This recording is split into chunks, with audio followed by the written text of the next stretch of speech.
Hey everyone, welcome back. I've got another collection of stories for you today, and as always, we're building something peaceful in Minecraft while we dive into some absolute chaos. Today's one starts quietly, no drama, no chaos, just trust. The kind of trust you build over years with someone you think you really know. But as you'll see, sometimes the calmest mornings hide the biggest betrayals. Before we get into it, huge shout out to all of you who keep showing up, dropping comments, and supporting the channel. You guys are absolute legends. Seriously, I read every single comment, and your energy is what keeps me fired up to make more stories like this. Our first story hits close to home for a lot of people. Gym routines, early mornings, trust that gets shattered before the sun even rises. This guy thought his marriage was solid, thought his wife's new fitness obsession was just about health. Then one morning, everything he believed got destroyed in about 30 seconds. I've been married for 7 years. 7 years of what I genuinely believed was a solid, trustworthy relationship. We had our ups and downs like anyone else, but nothing that ever made me question whether we were in this together. My wife Sarah and I had always been pretty straightforward with each other. We communicated. We made time for date nights. We talked about our goals. I thought we were doing everything right. About 6 months ago, Sarah suddenly got really into fitness. I'm talking religiously committed to this new gym routine. Now, don't get me wrong, I was supportive. She'd been saying for a while that she wanted to feel healthier, more energized, all that stuff. So when she told me she was joining this new gym and planning to go every morning before work, I thought it was great. Good for her, you know. I encouraged it. I even helped her pick out some new workout gear because she seemed so excited about it. Her schedule became incredibly consistent. Every single morning, she'd be up at 5, out the door by 5:15, and back home around 8. Like clockwork. She'd come home glowing, talking about how amazing her workouts were, how she was finally feeling strong again. She mentioned her gym buddy a few times, this guy named Marcus, who apparently gave her tips on her form and kept her motivated. I didn't think anything of it. Gym buddies are normal. People work out together all the time. I was just happy she'd found something that made her feel good. But here's where everything changed. I'm a consultant, and most of my client calls are scheduled well in advance. I usually start my day around 8:30 or 9, which worked perfectly with Sarah's routine. She'd be home, we'd have coffee together, and then I'd head to my home office. It was our little morning ritual. But one particular Tuesday, a client in a different time zone had to reschedule our meeting to 6 in the morning. It was last minute, like they emailed me at 10 the night before. No big deal. I set my alarm for 5:45, figuring I'd grab a quick coffee and be ready to go by 6. That morning, I woke up to my alarm, stumbled out of bed, and headed to the kitchen. Sarah had already left for the gym, as usual. I started the coffee maker, still half asleep, scrolling through my phone to prep for the call. Then I heard a car pull into our driveway. I glanced at the clock. It was almost exactly 6. I figured maybe Sarah forgot something and came back. Or maybe it was a delivery, though that seemed weird for this early. I walked over to the window, coffee mug in hand, just casually looking to see what was going on. And that's when I saw it, a black SUV, parked right in our driveway. I didn't recognize the car. Then our front door opened and a guy stepped out. Muscular, wearing gym clothes, looking way too comfortable walking out of my house at 6 in the morning. And then, right there on our front porch, he leaned down and kissed my wife. Not a quick peck, a full, intimate kiss, the kind of kiss you give someone you're very familiar with. I just stood there, frozen, watching through the window. My brain couldn't process what I was seeing. Sarah pulled back from the kiss, smiled at him, and then turned toward the house. That's when she saw me. Standing in the kitchen window, coffee mug in hand, staring directly at her. Her face went completely pale. The color just drained right out of it. The guy got in his SUV and drove off, completely oblivious to the fact that I'd just witnessed the whole thing. Sarah came back inside, and before she could even open her mouth, I said, "What the hell was that?" My voice was calm, which surprised me, because inside I was falling apart. She stammered for a second, clearly panicking, and then she said, "That's Marcus, my gym buddy. He was just dropping off some protein powder I left in his car yesterday." I stared at her. Protein powder. She was really going with protein powder as her excuse. I asked her why he was leaving our house at 6 in the morning, if he was just dropping something off. She said he'd stopped by on his way to the gym, saw my car was here, and figured he'd just leave it on the porch, but then she heard him and came out to grab it. The story didn't make any sense. None of it made sense. But she was sticking to it, and I could see her trying to convince herself that I'd believe her. I told her I needed to get ready for my call, and we'd talk about this later. She nodded, looking relieved that I wasn't pushing it further in that moment. But I wasn't letting this go, not even close. As soon as my client call ended, I went straight to our Ring doorbell app.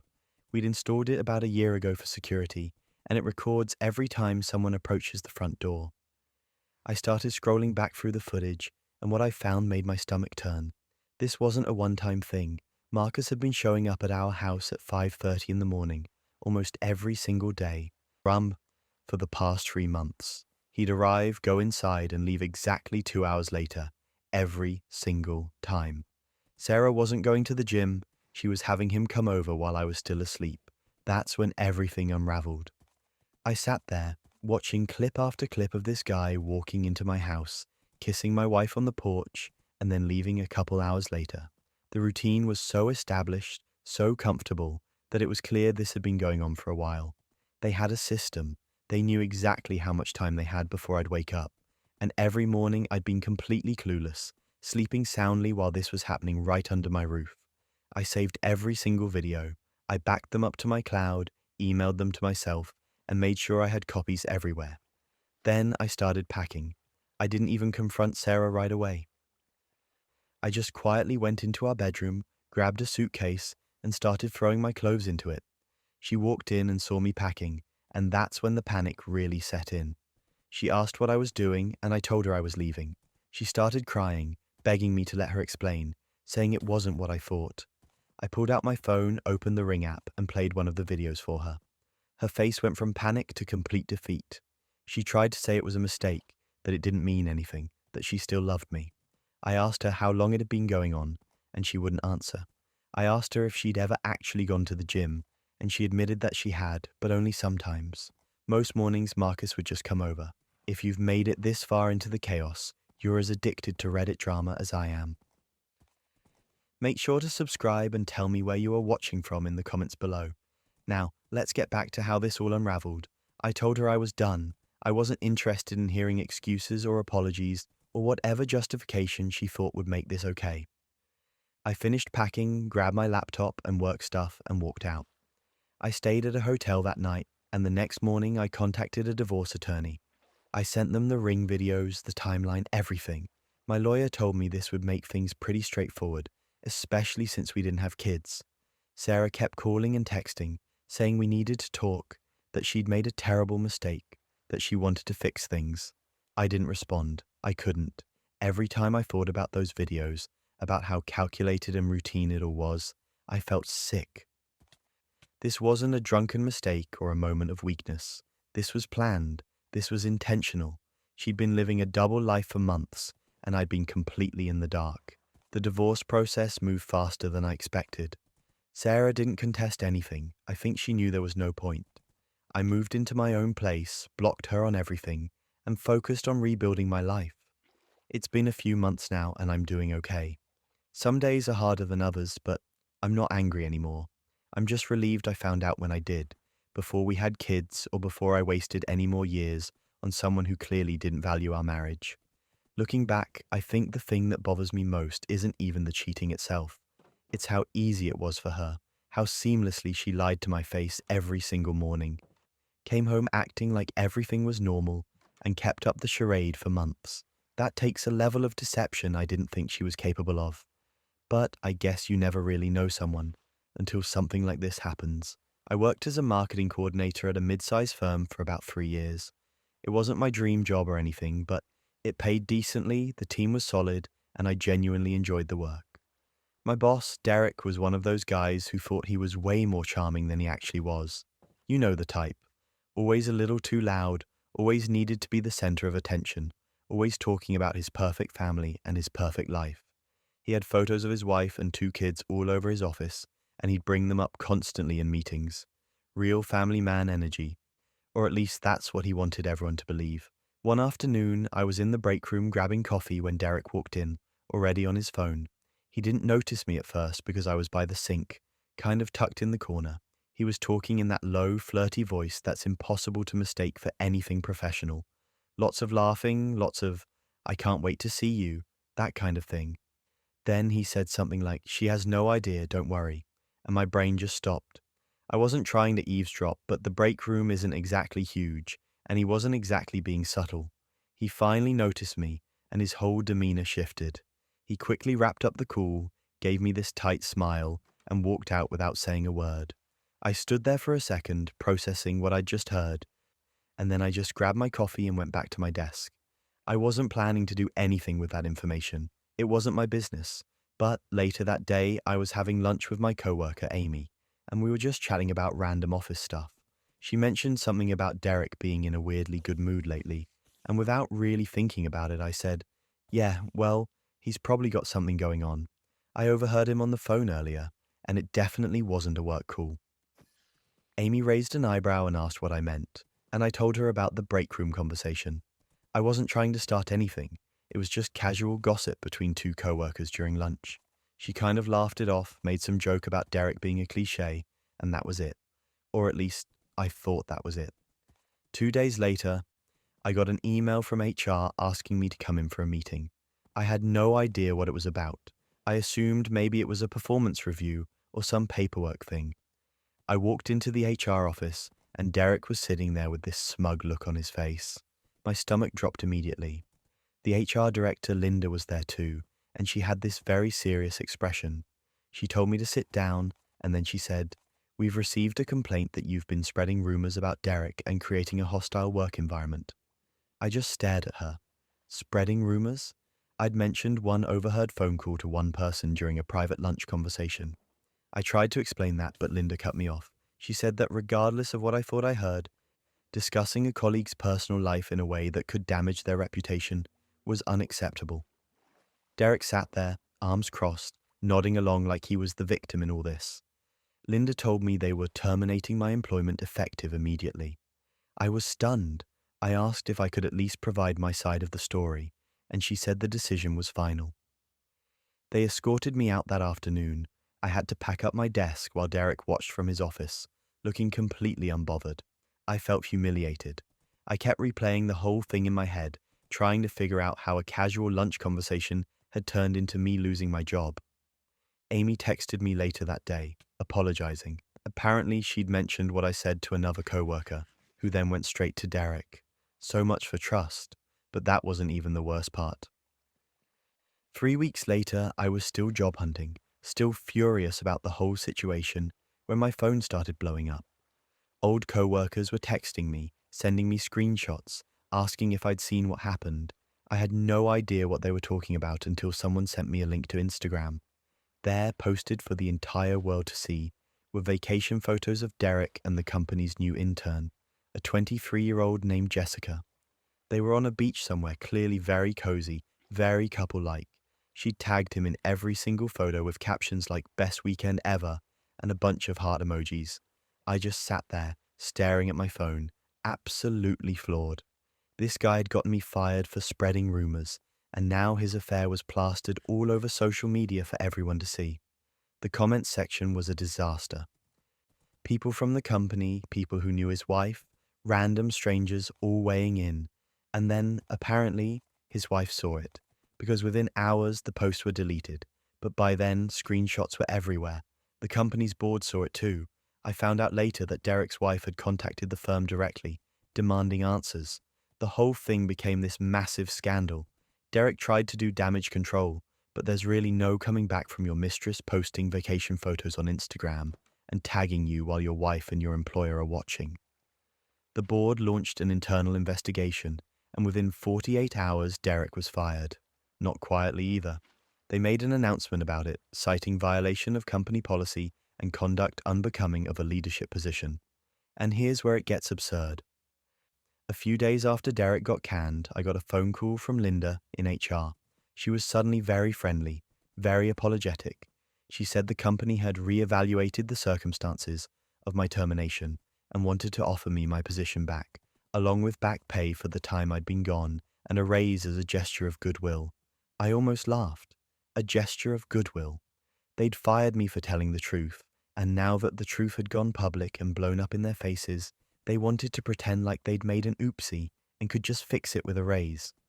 I told Linda I appreciated the offer, but I'd already accepted a position at another company, which was true. I'd landed a job at a competitor with better pay, better benefits, and a boss who wasn't having an affair with an intern. Linda sounded surprised, maybe even a little disappointed, but I didn't care. I thanked her for the call and hung up. The whole thing still feels surreal. I got fired for spreading rumors about something that turned out to be completely true, and the guy who got me fired ended up destroying his own career in the most public way possible. The irony is almost poetic. Derek thought he could control the narrative, shut me up, and keep his little secret safe. But all he did was delay the inevitable. And when it finally came out, it was 10 times worse than anything I could have said. I heard through the grapevine that his wife left him, and he's been struggling to find work since. Jessica, the intern, apparently left the company too, though I'm not sure if she was fired or just couldn't handle the fallout. Either way, the whole situation imploded spectacularly, and I got to watch it happen from the safety of my new, much better job. Looking back, I'm honestly glad I got fired. If I hadn't, I'd probably still be working under Derek, dealing with his ego and his nonsense. Instead, I ended up somewhere better, and he ended up exactly where he deserved to be. The whole thing taught me that sometimes the truth doesn't need you to defend it. It'll come out on its own, usually in the most dramatic way possible. My husband James and I had been married for almost 9 years. He works in tech, one of those software engineering jobs, where he's always got his laptop with him, always on call for something. I never really minded it. He made good money, he seemed happy with his work, and honestly, I trusted him completely. We had our routines, our inside jokes, our life together. I thought we were solid. James had this habit of bringing his work laptop home and leaving it on the kitchen counter while he worked from our home office upstairs. We had one of those smart home setups where everything connects to everything. Apple TV, our phones, his laptop, the whole ecosystem. It was convenient most of the time, made sharing photos and streaming stuff pretty seamless. But that convenience turned out to be the thing that destroyed my marriage. One Thursday evening, I was in the living room watching Netflix, some true crime documentary I'd been binge watching all week. James had gotten home from the office around 6, said he needed to grab something from the garage, and left his laptop on the kitchen counter like usual. I was halfway through an episode, completely zoned out, when suddenly the show paused and his laptop screen mirrored onto our 65-inch TV. At first, I thought it was a glitch, or maybe he was trying to show me something from across the house. But then I saw it. His iMessages app was open, full screen, and there was an active conversation happening in real time. The contact name at the top said Bree, with a little heart emoji next to it. My stomach dropped immediately. I grabbed my phone, not even thinking, just instinct telling me I needed to document whatever this was. The messages were coming in as I watched. Bree sent something like, "I can't wait for this weekend, just you and me finally." And then James, my husband, responded with, "I know, babe, it's been too long. I'm almost ready to finally leave her." Leave her. Leave me. I just sat there, frozen, watching these messages pop up on my TV screen like some kind of nightmare I couldn't wake up from. Then Bree sent, "Do you think she suspects anything?" And James replied, "No, she's clueless. She has no idea." I started taking photos. Every single message that appeared, I screenshotted on my phone. My hands were shaking, but I kept going. They were talking about their future together, about some trip they had planned, about how much longer he thought he needed to wait before asking for a divorce. He said he just needed to get his finances in order first so I wouldn't take everything. The audacity was genuinely breathtaking. Then I heard the garage door. James was coming back inside. I quickly exited out of Netflix so the messages would stay on the screen, and I just sat there, phone in my lap, waiting. He walked into the living room, saw me sitting on the couch, smiled, and then his eyes shifted to the TV. The color drained from his face so fast I almost felt bad for him. Almost. He just stood there, staring at the screen, at his own messages displayed for the world, or at least for me, to see. I watched him try to process what was happening, watched the panic set in. Then he lunged for his laptop on the counter, slammed it shut, and the TV went black. Too late, obviously, way too late. But that wasn't even the worst part. He turned to me and tried to play it off. He actually tried to say that Bree was a co-worker and they were joking around, that it was some kind of inside joke at work about a project or something. I just stared at him. I didn't say anything at first. I wanted to see how deep he'd dig this hole. He kept talking, kept trying to explain, saying I was misunderstanding the context, that it looked bad, but it wasn't what I thought. Finally, I held up my phone and said, "I have photos of everything." His face went from panic to something close to defeat. He knew. He knew there was no explaining away screenshots. He sat down on the chair across from me and just put his head in his hands. I asked him how long it had been going on. He didn't answer. I asked him who Bree was. He mumbled something about her being someone from his company's satellite office, someone he'd been talking to for a few months. A few months, not years, not some long tragic affair, just a few months of him deciding our 9-year marriage wasn't worth keeping. I asked if he'd slept with her, and he said yes, once, which I didn't believe for a second, but it didn't really matter at that point. The messages said everything I needed to know. He was planning to leave me, he'd been talking about me like I was some obstacle in his way, and he thought I was too clueless to notice. I told him to pack a bag and get out. He tried to argue, said we should talk about this, that maybe we could work through it. I laughed. I actually laughed because the idea of working through this, through him actively planning to leave me while pretending everything was fine, was absurd. He asked where he was supposed to go, and I suggested Bree's place since they were so excited about their future together. He grabbed some stuff from the bedroom and left that night. The next morning, I called a divorce attorney. I brought the photos, explained the situation, and my lawyer actually smiled. She said this was one of the most clear-cut cases she'd seen in a while. Infidelity, documented proof, intent to defraud me financially, all of it right there in text form, blown up on a TV screen. James tried to fight it at first, tried to claim the messages were taken out of context, but his lawyer basically told him he didn't have a leg to stand on. The divorce went through faster than I expected. I got the house, a significant portion of our savings, and he got to start his new life with Bree, which from what I heard through mutual friends, didn't last more than a few months after everything finalized. Turns out, when the excitement of sneaking around goes away, there's not always much left. Who could have guessed? The whole thing still feels surreal. If his laptop hadn't auto-synced to the TV, if I'd been in another room, if literally anything had been slightly different, I might have stayed in the dark for months, maybe longer. He could have kept planning, kept talking about me like I was some problem to solve, and I would have had no idea. But technology, the same technology that made our life so convenient, ended up being the thing that exposed him. I'm doing fine now, better than fine, honestly. I got a fresh start, a house I don't have to share with someone who didn't respect me, and the peace of mind that comes with knowing I'm not wasting any more time on someone who was already planning their exit. And James? Last I heard, he's still at the same company, still in tech, probably still syncing his devices without thinking about the consequences. My girlfriend Megan and I had been together for 3 years. 3 years of what I genuinely thought was a solid, trusting relationship. We'd met in college, moved in together after graduation, and honestly, things were good. Or at least I thought they were. We had our routines, we communicated pretty well, and I never had any real reason to doubt her. She had her friends, I had mine, and we gave each other space when we needed it. That's healthy, right? That's what you're supposed to do. So when Megan told me she was planning a girls' night sleepover at her friend Rachel's apartment on a Friday night, I didn't think twice about it. She'd done it before. Rachel was one of her closest friends from college, and they'd have these sleepovers every few months where they'd watch movies, drink wine, do face masks, all that stuff. Megan seemed excited about it, said she needed a night to decompress with the girls. I told her to have fun, and I figured I'd just have a quiet night at home, maybe play some games, catch up on shows I'd been meaning to watch. She left around 7 that evening, overnight bag packed, telling me she'd probably be back sometime late Saturday afternoon. I kissed her goodbye, settled onto the couch, and started my solo evening. Around 11, I was scrolling through Instagram, just mindlessly tapping through stories, not really paying attention to much. Then Rachel's story popped up. I almost swiped past it, but something made me pause.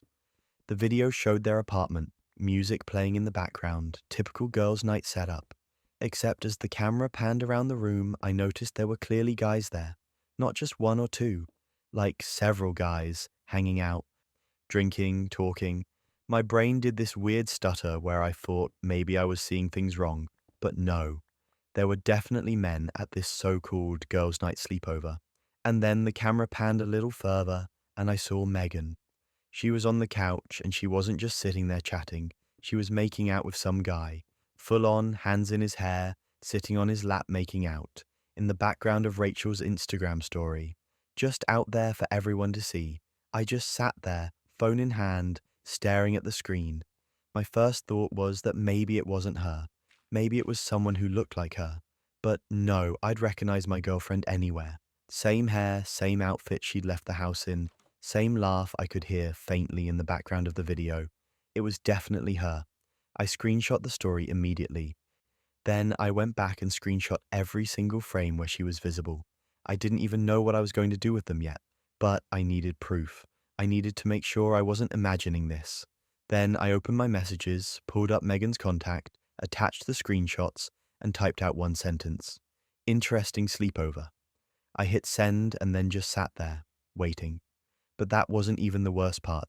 My phone started ringing almost immediately. Megan's name flashed across the screen. I declined the call. She called again, declined, again, declined. Then the voicemail started coming in, frantic, slurred, barely coherent voicemails where she was trying to explain, trying to tell me it wasn't what it looked like, that I was overreacting, that she could explain everything if I'd just answer the phone.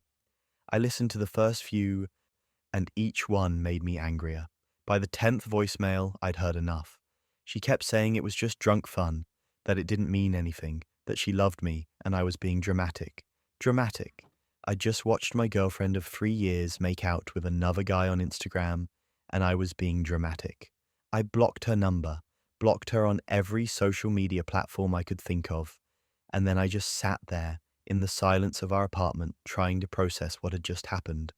She called 47 times that night. I know because I checked my blocked call log the next morning.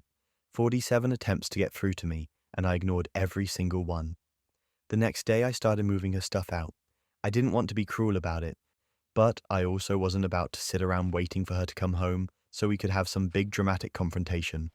I packed up her clothes, her toiletries, the random things she'd accumulated around the apartment over the years, and I loaded it all into my car. Then I drove to her parents' house and left everything on their front porch. I texted her mum, who I'd always gotten along with pretty well, and just said, "Megan's things are outside. She can explain why." Then I drove home, changed the locks, and that was it. Rachel DM'd me later that day. She apologized, said she had no idea Megan had lied to me about what kind of night it was. She said she thought I knew there were guys coming, that it was just a mixed group hangout, and she felt terrible that her story had exposed the whole thing. I appreciated the message, but honestly, I was glad it happened the way it did. If Rachel hadn't posted that story, I might have never known. Megan could have kept lying, and I would have just kept trusting her like an idiot. Megan tried everything to get in touch with me over the next few days. She showed up at the apartment, but I didn't answer the door. She sent emails, messages through mutual friends, even had Rachel reach out again to try to convince me to talk to her. Every message was some variation of the same excuse. It was just drunk fun. She made a mistake. She didn't mean for it to happen. She still loved me. None of it mattered. Here's the thing that got me the most. It wasn't even the cheating itself, as awful as that was. It was the lying. She'd looked me in the eye, told me she was going to a girls' night, kissed me goodbye, and then went off to hook up with some random guy at a party. And if Rachel hadn't posted that story, I never would have known. She would have come home the next day, probably told me all about her fun night with the girls, and I would have believed her. That level of deception is what really broke me. Then came the breaking point. About a week later, Megan somehow got a new number and called me from it. I answered without thinking, assuming it was a work call or something, and it was her. She was crying, begging me to meet up so we could talk in person. She said she deserved a chance to explain, that 3 years together meant something, that we could work through this. I let her talk for a minute, and then I just said, "You made out with someone else and lied to me about where you were. There's nothing to work through." She started to argue, and I hung up. Blocked that number too. I heard through mutual friends that she tried to spin the story, told people I was controlling and didn't let her have friends, that I'd overreacted to something harmless. A few people apparently believed her at first, but then someone showed them the screenshots from Rachel's story, and that narrative fell apart pretty quickly. It's hard to claim someone's overreacting when there's video evidence of you making out with another person. The whole thing was such a mess. I'd spent 3 years building a life with someone, and it all came crashing down because of a 30-second Instagram story. Part of me wishes I'd never seen it, but the other part of me is grateful I did. I deserved better than someone who could lie that easily, who could compartmentalize that well. I moved on pretty quickly after that, threw myself into work, spent more time with friends, started going to the gym regularly. It helped, and honestly, once the initial anger faded, I just felt relieved. Relieved that I'd found out when I did, relieved that I didn't waste any more time, relieved that I trusted my gut and walked away instead of letting her talk me into forgiving her. Megan eventually stopped trying to contact me. I assume she moved on too, hopefully learned something from the whole disaster, though I kind of doubt it. People who lie that comfortably usually don't change. But that wasn't my problem anymore. I was done, and for the first time in weeks, I felt like I could actually breathe again. I started getting these weird notifications on my iPhone about a month ago. You know those alerts that pop up saying an unknown AirTag is traveling with you? At first, I thought it was just a glitch or maybe someone else's AirTag that happened to be near me at the grocery store or something. But the notifications kept coming. Every time I drove somewhere, every time I went to work, this alert would pop up telling me an AirTag was moving with me. After about a week of ignoring it, I finally decided to actually investigate. I went through my car, checking under the seats, in the glove box, everywhere. And there it was, tucked into the little pocket on the driver's side door, a white AirTag that definitely wasn't mine. I picked it up, turned it over, and saw initials engraved on the back.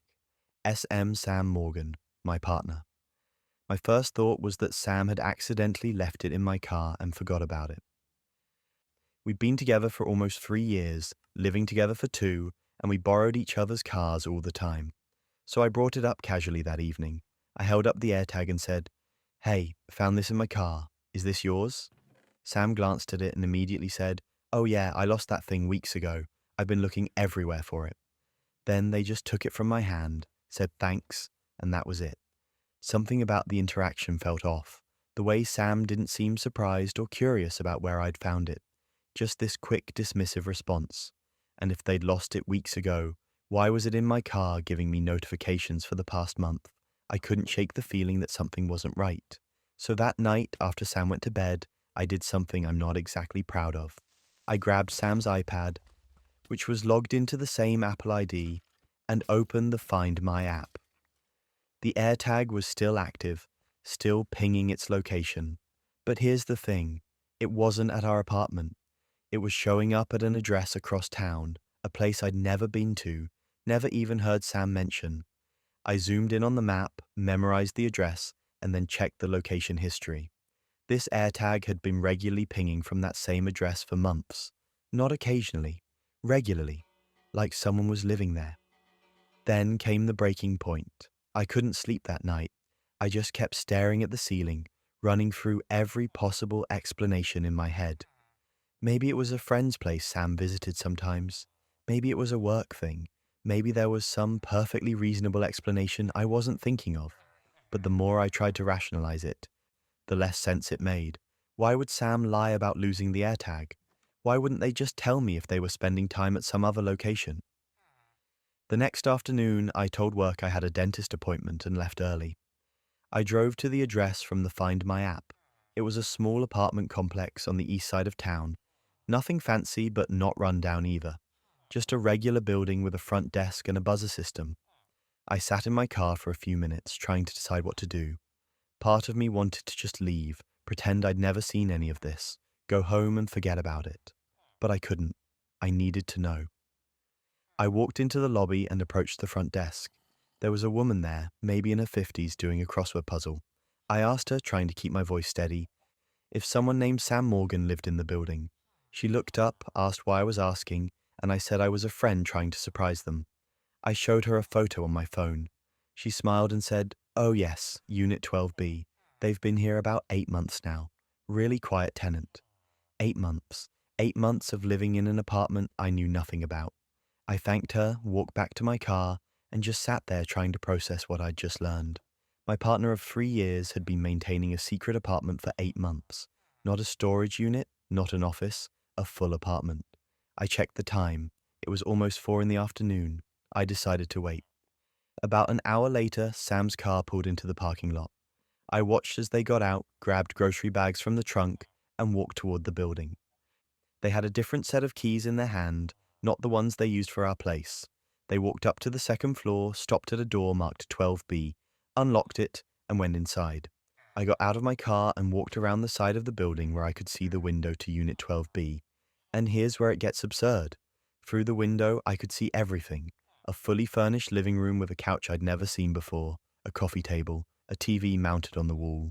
Sam was putting groceries away in a kitchen that wasn't ours, moving around this space like they'd been living there for a while, which, apparently, they had been.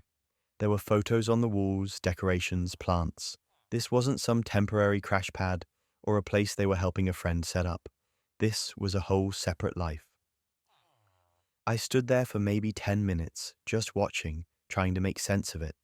Were they planning to leave me? Were they already living a double life? Was there someone else? I didn't see anyone else in the apartment, but that didn't mean anything. I thought about confronting them right there, knocking on the door and demanding answers, but I didn't. I just turned around, walked back to my car, and drove home. When Sam came home later that night around 8, they acted completely normal. Asked about my day, talked about work, suggested we order takeout. I played along, but inside I was screaming. How do you sit across from someone and have a casual conversation when you know they've been hiding an entire apartment from you for 8 months? I kept waiting for them to slip up, to mention something that would give it away. But they didn't. They were perfectly calm, perfectly normal. I didn't sleep that night either. I just kept thinking about what I'd seen, what it meant, what I was supposed to do with this information. By morning, I'd made my decision. I wasn't going to confront Sam. I wasn't going to ask for an explanation or try to work through whatever this was. I was just going to leave. Over the next 2 weeks, I quietly moved my important stuff out of our apartment. Documents, sentimental items, anything I couldn't replace. I opened a new bank account and transferred my money. I found a sublet across town and signed a short-term lease. And then, on a Saturday morning, while Sam was at the gym, I packed the rest of my things, left my key on the counter, and walked out. Sam called me about an hour later, panicking, asking where I was and what was happening. I told them I knew about the apartment. There was a long silence, and then they tried to explain. They said it was complicated, that they could explain everything, that it wasn't what I thought. I told them I didn't care what it was. I didn't care if there was someone else or if they were planning to leave or if they just needed space. The fact that they'd been living a secret life for 8 months, lying to my face every single day, was enough. They kept calling for weeks, texting, leaving voicemails, showing up at my work, but I never responded. I blocked their number, blocked them on social media, and moved on. I heard through a mutual friend that Sam eventually moved into Unit 12B full-time after I left, so I guess that apartment got its purpose after all.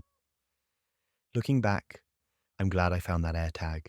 I'm glad my phone kept giving me those notifications, because if it hadn't, I might have stayed in that relationship for months, maybe years, never knowing that the person I was building a life with was simultaneously building a completely separate one without me. I never thought I'd be the kind of person whose marriage would end because of a 2 a.m. text message. But here we are. My wife Amanda and I had been married for 6 years. We met in our mid-20s, got married after a couple years of dating, and settled into what I thought was a pretty good life together. She had her career, I had mine, and we had our routines. One of those routines involved her best friend Lindsay, who'd been in her life since college. They were inseparable, always texting, always making plans, and I never thought anything of it. Lindsay was part of our life. She came to our house for dinners, we'd all hang out on weekends, and she was genuinely someone I considered a friend too. Amanda had started working with a personal trainer about a year ago. She'd mentioned wanting to get in better shape, feel healthier, all the usual reasons people hire trainers. His name was Kyle, and she'd talk about him occasionally, usually just commenting on how tough her workouts were or how sore she was afterward. I didn't think much of it. People have trainers. It's normal. She seemed happier, more energized, and I was supportive of it. Then one night, I woke up to my phone buzzing on the nightstand. It was 2 a.m, and Amanda was asleep next to me. I grabbed my phone, squinting at the screen, and saw a text from Lindsay. My first thought was that something was wrong, like an emergency or something. I opened the message and what I read made my stomach drop. It said, "I can't keep lying to you. She's been cheating on you with her trainer for 9 months. I'm so sorry." I just stared at the screen, reading it over and over, trying to make sense of what I was seeing. 9 months, nearly a year. I felt like I'd been punched in the chest. I sat there in the dark, phone in hand, trying to process this information while my wife slept peacefully beside me. Part of me wanted to wake her up right then and demand answers, but I needed a minute to think, to figure out what to do. I texted Lindsay back. I asked her if she was sure, if she had any proof, because this was a pretty massive accusation to drop at 2 in the morning. She responded almost immediately, like she'd been waiting for me to reply. She said she had proof, that she'd been struggling with whether to tell me for months, and that her conscience finally couldn't take it anymore. She said she'd send me everything in the morning. I didn't sleep the rest of that night. I just lay there, staring at the ceiling, listening to Amanda breathe, wondering how I'd missed this, wondering how someone could lie to my face for 9 months, and I just believed everything she said. The next morning, Amanda woke up and went through her usual routine, completely oblivious to the fact that my entire world had just imploded. I waited until she was showered and dressed, and then I asked her to sit down because we needed to talk. She looked confused but sat across from me at the kitchen table. I pulled out my phone, showed her Lindsay's text, and asked her point blank if it was true. Her reaction was immediate. She went pale, then red, then started shaking her head. She said Lindsay was lying, that Lindsay had always been jealous of our relationship, that she was unstable and trying to cause problems. She got defensive, almost angry, asking how I could believe some random text over her, my wife. I told her Lindsay said she had proof, and Amanda laughed. Actually laughed. She said Lindsay was bluffing, that there was nothing to prove because nothing had happened. And here's where it gets absurd. About an hour later, Lindsay sent me everything. Screenshots of text conversations between her and Amanda where Amanda talked openly about the affair. Hotel receipts that Amanda had apparently shown Lindsay, bragging about weekend getaways with Kyle. And then, the final piece, a voice memo. It was a recording of a conversation between Amanda and Lindsay from a few weeks earlier. In it, Amanda was talking about how guilty she felt, how she didn't know how to end things with Kyle, how she was worried I'd find out, but also how exciting the whole thing was. Her voice, her words, undeniable. I forwarded everything to my phone, backed it up, and then I confronted Amanda again. This time, I didn't ask. I told her I had proof. I played the voice memo. I watched her face as she heard her own voice admitting to the affair. She tried to explain it away at first, saying it was taken out of context, that she was venting to Lindsay and exaggerating. But there's no context that makes "I've been seeing Kyle for months" mean anything other than exactly what it sounds like. Then she switched tactics. She got angry. She said I was choosing to believe Lindsay over her, that I was betraying our marriage by not giving her the benefit of the doubt. I almost couldn't believe what I was hearing. She'd been cheating on me for 9 months, and somehow I was the one betraying our marriage by believing the evidence. The mental gymnastics were honestly impressive in the worst way possible. I told her I wanted a divorce. She started crying, begging me to reconsider, saying it was a mistake, that she'd end things with Kyle, that we could go to counseling. I asked her how many times she'd lied to my face over the past 9 months, and she couldn't answer. I asked her if she'd ever planned to tell me, and she said she didn't know. That was all I needed to hear. I moved out that week, stayed with a friend while I looked for my own place, and I contacted a divorce attorney. I sent them all the evidence Lindsay had provided, and my lawyer said it would make the process pretty straightforward. Amanda tried to fight it at first, tried to claim I was being unreasonable, but once her own lawyer saw the evidence, she was advised to just settle. The worst part, or maybe the best part depending on how you look at it, was watching our mutual friends react when the truth came out. Amanda tried to control the narrative, told people we were separating because of irreconcilable differences, that it was mutual. But Lindsay, bless her, wasn't having it. She told people the truth. She showed them the same evidence she'd shown me, and one by one, Amanda lost almost every friend she had. People didn't want to be associated with someone who'd lied that extensively, who'd betrayed someone that completely. Lindsay and I actually became closer friends after everything settled. She told me she'd known for about 6 months before she finally told me, and the guilt had been eating her alive. She'd confronted Amanda multiple times, begged her to either end the affair or tell me, but Amanda kept promising she would and then never did. Finally, Lindsay couldn't take it anymore. She said watching me be lied to every day, being complicit in that lie, was destroying her. So she told me, and honestly, I'm grateful she did. I know some people might think it's weird that I stayed friends with my ex-wife's best friend, but Lindsay did the right thing. She chose honesty over loyalty to someone who didn't deserve it. She risked her oldest friendship to tell me the truth, and that took guts. Amanda, on the other hand, lost everything. Her marriage, her friends, her reputation, all because she couldn't be honest. The divorce finalized a few months ago. I'm doing better now, got my own place, started focusing on myself again. Amanda tried to reach out a few times, sent some emails about how she regretted everything, how she wished she could take it back. I never responded. There's nothing left to say. She made her choices, and I made mine. Looking back, I think the thing that still bothers me most is how good she was at lying. 9 months. That's a long time to maintain a double life, to look someone in the eye every day and pretend everything's fine. It makes me wonder how much of our entire relationship was built on lies I just never caught. But I'm not going to drive myself crazy thinking about it. I got out, I moved on, and I'm honestly in a better place now than I was before any of this happened. My dad was always traveling for work. For as long as I could remember, he'd be gone at least twice a month, sometimes for a full week at a time. He worked in sales, or at least that's what he told us, and his territory apparently covered multiple states. It made sense. He'd pack his suitcase, kiss my mum goodbye, ruffle my hair, and head out the door with promises to bring back souvenirs or stories from wherever he was going. Growing up, I never questioned it. That was just what Dad did. He worked hard, he traveled a lot, and when he was home, he was present. Or at least he seemed to be. I'm 28 now, and for most of my life, I thought I had a pretty normal family. My parents had been married for over 30 years, I'm an only child. And we did all the typical family stuff. Holidays together, summer vacations, weekend barbecues.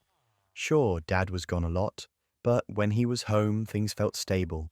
I'd moved out years ago, started my own life, my own career, but I still saw my parents regularly. Everything seemed fine.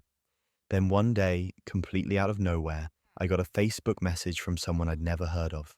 Her name was Clara, and her message started with, "I know this is going to sound insane, but I think we might be related."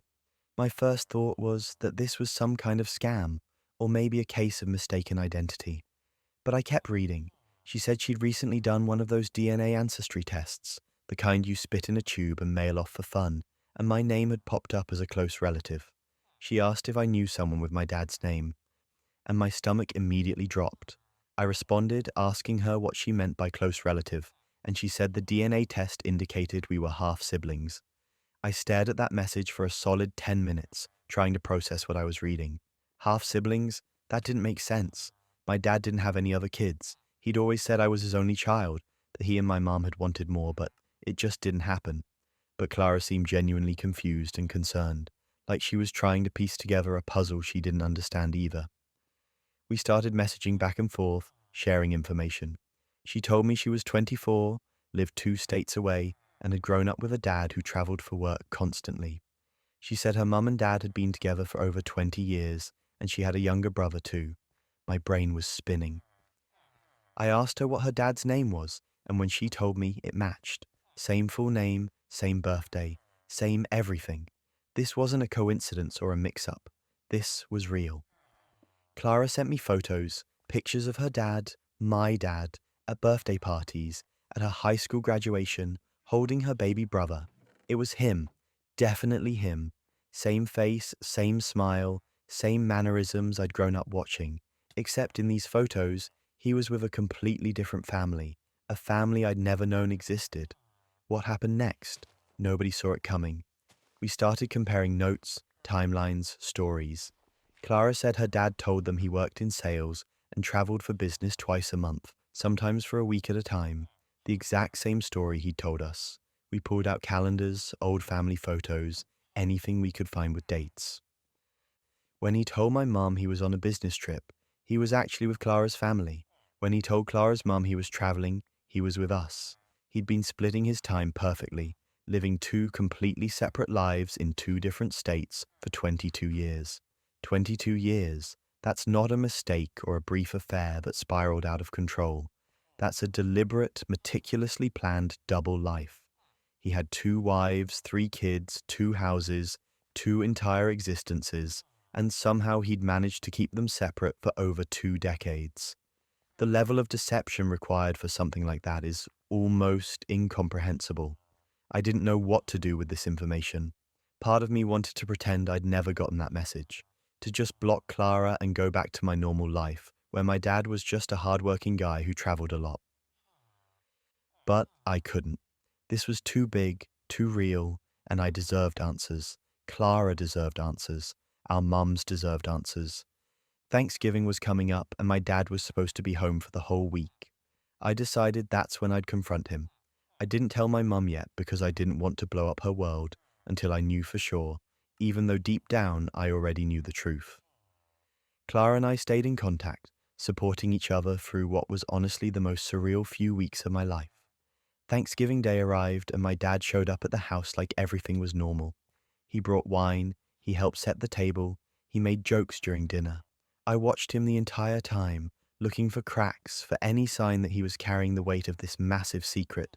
But there was nothing. He was just Dad, same as always. Which somehow made it worse. After dinner, I asked if we could talk privately. My mum looked a little concerned but stayed in the kitchen while my dad and I went into the living room. I sat down across from him and just said it. I told him I'd been contacted by Clara, that I knew about the other family, that I knew everything. I watched the color drain from his face. He tried to deny it at first, stumbling over his words, asking what I was talking about, but I pulled out my phone and showed him the photos Clara had sent. Photos of him with her brother, with their mum. He broke down, just completely fell apart, crying, saying he was sorry, that he never meant for any of this to happen. I asked him how it started, and he said he'd met Clara's mom at a work conference over 20 years ago. They'd started an affair, and when she got pregnant, he couldn't bring himself to leave either family, so he just didn't. He built a second life, told everyone he traveled for work, and somehow convinced himself he could maintain both forever. Things went from bad to unhinged. I called my mum into the room. I told her everything, showed her everything, and watched as her entire world shattered in real time. She didn't cry at first. She just sat there, staring at my dad, asking him if it was true. He admitted it, told her about Clara, about Clara's mum, about the house 2 states away, about the son he had with them. My mum asked how long, and when he said 22 years, she stood up and told him to get out, just like that. No yelling, no screaming, just a cold, quiet demand for him to leave her house. He tried to apologize, tried to explain, but she wasn't having it. She told him he had until the end of the weekend to get his things out, and then she wanted him gone. He left that night and I stayed with my mum, both of us just sitting in stunned silence, trying to process what had just happened. My mum filed for divorce immediately. She didn't want to hear excuses, didn't want counseling, didn't want anything from him except a clean break. The divorce went through faster than I expected, and my dad moved in with his other family full time. I heard through mutual acquaintances that Clara's mom stayed with him, though I can't imagine why. Clara and I kept talking through all of it. We decided that none of this was our fault, and we didn't want to lose the chance to know each other just because our dad was a liar. We started meeting up, getting coffee, talking about our lives. It's weird building a sibling relationship with someone in your late 20s, but it's also been kind of amazing. We have the same sense of humor, similar interests, and honestly, I think we're both better off having each other in our lives. My relationship with my dad is pretty much non-existent now. He tried to reach out a few times, sent some emails about how sorry he was, how he loved both families, how he never wanted to hurt anyone. But you don't accidentally maintain 2 separate families for 22 years. That takes intention, planning, and a level of selfishness I can't forgive. My mum is doing better now. She sold the house, moved into a smaller place, started reconnecting with old friends. She says she feels lighter, like she's been carrying around a weight she didn't even know was there. And me? I'm just grateful I know the truth now, even though it destroyed the image I had of my family growing up. At least now everything makes sense. All those business trips, all those weeks away, All the times he seemed distracted or distant, it was all because he was living a lie. And now, that lie is finally over. My grandmother passed away 2 years ago, and it was one of the hardest losses our family had ever experienced. She was the kind of woman who held everyone together, the matriarch who made sure we all stayed connected even when life got busy. She'd raised 3 kids on her own after my grandfather died young, worked 2 jobs to keep them fed and clothed, and never complained about any of it. By the time I came along, she was this warm, generous presence who always had cookies in the jar and stories about the old days. Losing her left a hole in all of us. About a month after the funeral, my mother called a family meeting. She gathered me, my uncle, and my aunt at her house and pulled out a folder with my grandmother's will inside. She said Grandma had given it to her years ago for safekeeping, that she was the executor, and that we needed to go through it together. We all sat around the dining room table while my mother read through the document. According to what was written, my grandmother had left everything to my mother. The house, the savings account, all the family heirlooms, everything. My uncle and aunt were mentioned in the will, but only to acknowledge their existence. They weren't left anything. I remember the silence in that room. My aunt looked like she'd been slapped. My uncle just stared at the table, jaw clenched. My mother kept talking, saying how Grandma must have wanted it this way, how she'd been the one who took care of her in her final years, how it made sense. I didn't say anything. I was young, still in college, and I didn't feel like I had a right to question it. But something felt wrong. My grandmother wasn't the type to cut people out. She loved all her kids equally, talked about them all the time, was always making sure everyone felt included. My uncle didn't let it go. He asked to see the original will, said he wanted to have his lawyer look it over, just to make sure everything was in order. My mother got defensive immediately. She said there was no need for lawyers, that this was what Grandma wanted, and we should respect her wishes. But my uncle insisted. He said if everything was legitimate, there should be no problem with having it verified. My mother reluctantly handed over a copy, and my uncle left that day without saying much else. A few weeks later, my uncle called me. He said his lawyer had found some irregularities in the will, and that he'd hired a forensic document examiner to take a closer look. I asked what kind of irregularities, and he said he didn't want to say anything yet, not until he had solid proof. But he sounded angry, really angry. I started to get a bad feeling about the whole situation. What happened next? Nobody saw it coming. The forensic analysis came back, and it was damning. The will my mother had presented wasn't the original. It had been altered. Someone had used Photoshop and a scanner to change key sections of the document, specifically the parts about asset distribution. The original will, which my uncle's lawyer eventually tracked down through my grandmother's attorney, split everything equally among her 3 children. The house, the savings, the heirlooms, all of it was supposed to be divided 3 ways. My mother had taken that document, scanned it, digitally altered it to remove my uncle and aunt as beneficiaries, and then printed out a new version. She'd even forged my grandmother's signature and the notarization stamp to make it look legitimate. When my uncle confronted her with the evidence, I was there. We all were. My mother's face went through about 10 different emotions in the span of 30 seconds. Shock, anger, fear, defiance. She tried to deny it at first, said the forensic examiner must have made a mistake, that she would never do something like that. But my uncle had copies of both documents side by side, showing exactly where the alterations had been made. It was undeniable. Then she changed tactics. She started crying, saying she deserved more than her siblings because she'd been the one taking care of Grandma for the last 5 years of her life. She said my uncle and aunt had barely visited, that she was the one who drove Grandma to doctor's appointments, who made sure she took her medication, who was there every single day. She said Grandma would have wanted her to have everything, even if the will didn't say it, because she'd earned it. I just sat there, watching this woman I'd known my entire life, my own mother, try to justify committing fraud against her own family. The audacity was genuinely breathtaking. My aunt was in tears.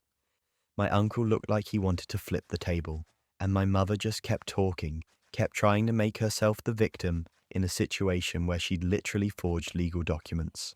My uncle told her she had 2 options. She could agree to follow the original will, distribute everything equally like Grandma had actually wanted, and they'd handle it privately within the family. Or he'd take the evidence to the police and let the court sort it out. My mother asked for time to think about it, and my uncle gave her 24 hours. She didn't take the deal. Instead, she hired her own lawyer and tried to fight it, claiming the forensic analysis was flawed, that the original will my uncle had found was actually the fake one.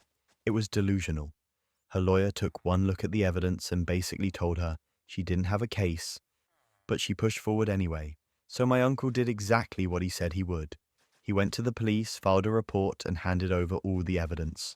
That's when everything unraveled. The court invalidated the forged will immediately once they saw the forensic reports. They located the actual original will through my grandmother's attorney, who confirmed he'd helped draft it, and that it absolutely stated equal distribution among all three children. My mother was charged with fraud and forgery. The legal process took months, but eventually she was convicted. She got a suspended sentence and probation, mostly because she was a first-time offender and because the family didn't push for jail time. But the damage was done. We haven't spoken to her since the trial ended. My aunt and uncle made it clear they wanted nothing to do with her. And honestly, I couldn't blame them. She tried to steal their inheritance, forge their own mother's will, and then lie about it to everyone's faces. I struggled with it for a while, tried to rationalize it, tried to find some way to understand why she'd do something like that. But there's no good explanation. Greed, entitlement, whatever it was, she made her choice. The house was sold, and the proceeds were split 3 ways like the original will stipulated. The heirlooms were divided up, and everyone got their fair share. I inherited a few things from my third, some of Grandma's jewelry and old photo albums, things I'll treasure forever. But the whole experience left this bitter taste that I don't think will ever fully go away. The betrayal still stings, not just for my uncle and aunt, but for me too. I lost my grandmother. And then I lost my mother in a completely different way. She's still alive, still out there somewhere, but she's not part of my life anymore. I can't look at her the same way after watching her try to cheat her own siblings out of what their mother wanted them to have. And for what? Money? A house? It wasn't even that much in the grand scheme of things, but it was enough for her to throw away her entire family. I think about my grandmother sometimes and wonder what she'd think if she knew what happened. She spent her whole life trying to take care of her kids, trying to make sure they were all set up after she was gone, and my mother turned it into this ugly legal battle that tore everyone apart. It's the opposite of everything Grandma stood for, and that might be the saddest part of all. My brother-in-law Tom has always been the kind of guy who's into ancestry and family history. He's got this whole thing about knowing where he comes from, understanding his roots, all that stuff. So when Christmas rolled around last year, my sister gave him one of those 23andMe DNA test kits as a gift. It was supposed to be a fun thing, find out what percentage Irish or Italian he is, maybe discover some distant cousins. Nobody expected it to blow up his entire life. Tom did the test right after the holidays, spit in the tube, mailed it off, and then kind of forgot about it for a few weeks. The results came back in late January, and at first everything seemed normal. His ethnicity breakdown was pretty much what he expected, a mix of European ancestry that matched what his family had always told him. But then he started looking at the DNA relatives section, and that's where things got interesting. There was a match labeled as a close relative, specifically a half-sibling. Tom stared at that for a while, completely confused. He's an only child. His parents had always told him they'd wanted more kids, but it just didn't work out. So seeing someone listed as a half-sibling didn't make any sense. He thought maybe it was an error, some glitch in the system, but the shared DNA percentage was too high to be a mistake. He reached out to this person through the site's messaging system, introduced himself, explained that the test was showing them as half-siblings, and he was trying to figure out if there was some mistake. The person, a guy named Mark, who was about 3 years younger than Tom, responded pretty quickly. He said he'd been adopted as a baby and had done the DNA test hoping to find biological relatives. He'd known he had a half-sibling out there somewhere, based on what his adoption records had told him, but he'd never been able to track them down until now. They decided to meet for coffee. Tom told my sister about it, and she thought it was kind of cool, like maybe Tom had a half-brother from a parent's previous relationship or something. They met up at a coffee shop downtown, and apparently they hit it off right away. They looked similar, had some of the same mannerisms, and started swapping family stories, trying to piece together how they were related. Mark's adoption records said his biological mother's name was Catherine, and she'd given him up for adoption when she was in college back in the early 80s. Tom asked if the records mentioned anything about the father, and Mark said all he knew was that his mother had been dating someone briefly during that time. They started doing the math, comparing timelines, and that's when Tom's stomach started to sink. And here's where it gets absurd. Mark pulled out his phone and showed Tom a photo he'd managed to get from his adoption agency, a picture of his biological mother from around the time he was born. Tom didn't recognize her, but then Mark mentioned that according to his records, his mother had been living in the same city where Tom's parents had gone to college, the same school, the same time period. Tom asked what Catherine's last name was, and when Mark told him, something clicked. Tom went home that night and started going through old family photos, yearbooks his parents had kept from college, anything he could find. And there she was, Catherine, in a group photo from his dad's senior year, standing next to him at some campus event. Tom felt like the floor had dropped out from under him. He called Mark and told him what he'd found, and they both realized what this probably meant. If Mark's biological mother had dated Tom's father in college, and Mark was Tom's half-sibling, then either Tom's dad had another kid he never mentioned, or something much worse. Tom did more digging. He found out Catherine had left school suddenly during her senior year, right around the time she would have gotten pregnant with Mark. He found old letters, some cards, things that suggested his parents' relationship had gone through a rough patch during that same period. And then he found something that made everything click into place. A letter from his mother to his father, dated about 9 months before Tom was born, mentioning that she'd forgiven him for what happened with Catherine, and they were going to move forward together. Tom's entire identity shattered in that moment. He realized his dad wasn't his biological father. Mark was his half-brother because they shared the same biological mother. Catherine had given Mark up for adoption, and then less than a year later, she'd gotten pregnant with Tom, which meant Tom's mother, the woman who'd raised him, wasn't his biological mother either. His whole life was built on a lie. He confronted his parents on a Sunday afternoon. My sister was with him for support. He laid out everything he'd found, all the evidence, all the timelines, and asked them point blank if he was adopted. His mother broke down immediately. She admitted that yes, Tom had been adopted, but it was a private adoption arranged through Catherine.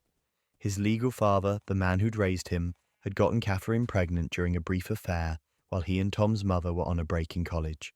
Catherine didn't want to keep the baby, and Tom's parents, who'd been struggling with infertility, agreed to adopt him.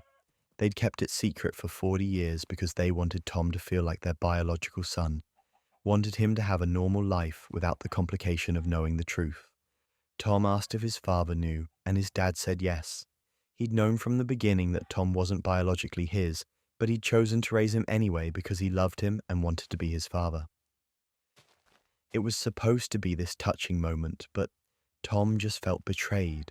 40 years of lies, 40 years of thinking he knew who he was, where he came from, and it was all fiction.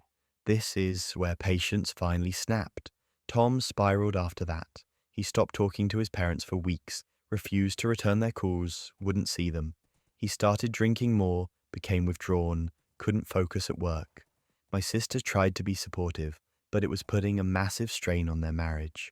Tom was angry all the time, questioning everything about his life, wondering what else his parents had lied about. He started obsessing over the idea that nothing about his childhood was real, that he'd been living someone else's story. My sister finally convinced him to go to therapy, both individually and as a couple. It's been almost a year now, and they're still working through it. Tom has reconnected with Mark, and they've built a relationship as half-brothers, which has been good for both of them. But his relationship with his parents is still fractured. He talks to them occasionally, mostly surface-level stuff, but the trust is gone.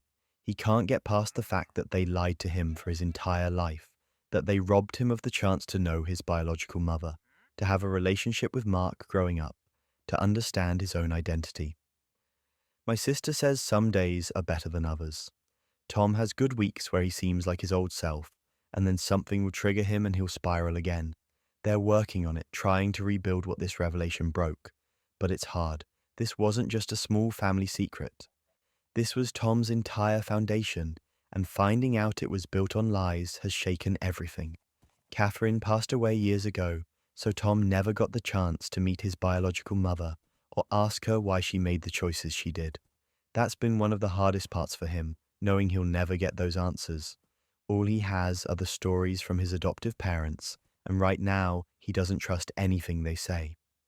The whole situation has been a nightmare for everyone involved. A Christmas gift that was supposed to be fun turned into this massive family implosion that nobody saw coming. And it all started with a little tube of spit and a DNA test. My brother and his wife were expecting their first child, and our whole family was over the moon about it. They'd been married for about 4 years, and this baby was going to be the first grandchild on our side of the family. My mum went all out planning the baby shower, rented a venue, invited everyone we knew, decorated the place with all these cute jungle animal themes.